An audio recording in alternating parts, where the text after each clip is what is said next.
How did I write Toffee Apple? I'm trying to think. I don't have any clear memories of how the idea even came to me. A lot of songs I do have clear memory, but that one, the song came from, it might have been an English fete or something, because Toffee Apples are very big in England, and we used to go to, occasional fete. But I don't have a clear memory. It'll probably come to me when this interview's finished, but right now it won't come to me. What about spaghetti bolognese? Ah, that's an easy one. Yeah, I wrote spaghetti bolognese when I was still teaching. It was the last year of my, I think it was last year? No, actually it wasn't, the second last year of my teaching career.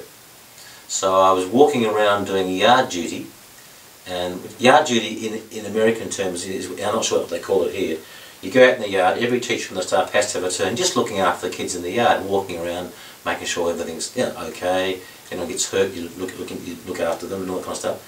And I was writing, and I just saw these two kids playing, I think they were playing marbles. And I just got this idea of kids having crazes, so, unlike a yo-yo craze, unlike a marble face, I love. And then the line, I love this everyday spaghetti bolognese. That's the line that kind of sort of drops out of nowhere. Some people talk about songwriting, it's something there, you just pull it down, there it is, comes out of the sky. That particular line probably did. But the first line is no doubt it came from these kids playing marbles in the playground at Scotch College, which the school I was teaching at that time. So that's where that song came from. And the chorus came first, and the verses came just a little bit later. And that happens in songs sometimes. You get a bit of a song and you leave it. In fact, I'll give you a good example of a recent one like that.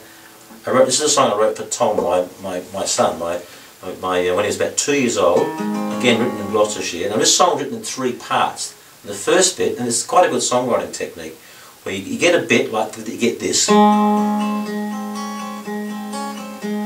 Close your eyes, my little one, and I will sing you one last song. Now I think that's all I got, the first bit, that little bit. And you you fiddle around for an hour or so and you try other things out and you think, I can't quite get the next bit. But you know the first bit's nice. So the trick is now to get the bit that hangs with that naturally and feels that it ought to be there. So then of course the next few days it goes, you look so very sleepy, so snuggle up and I'll sing. So that's the end of the verse. And then the chorus, now comes the chorus. But again I remember I didn't quite get the chorus nailed straight away. I probably was fiddling around with something, some sort of chorus, but I hadn't quite nailed it. But eventually, after, I don't know how many days it was, I got to let's snuggle up and I'll sing a lullaby, lullaby, lullaby, my baby.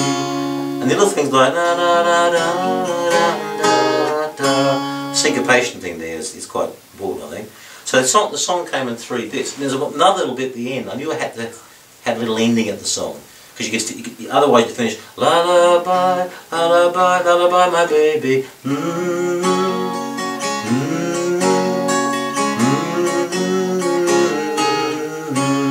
Which is not quite finished, it's still a bit hanging. So in the end, what came in the end was la da da da da da da da,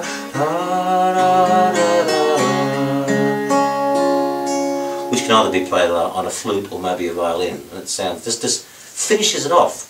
That was an incredibly long answer to a question, wasn't it?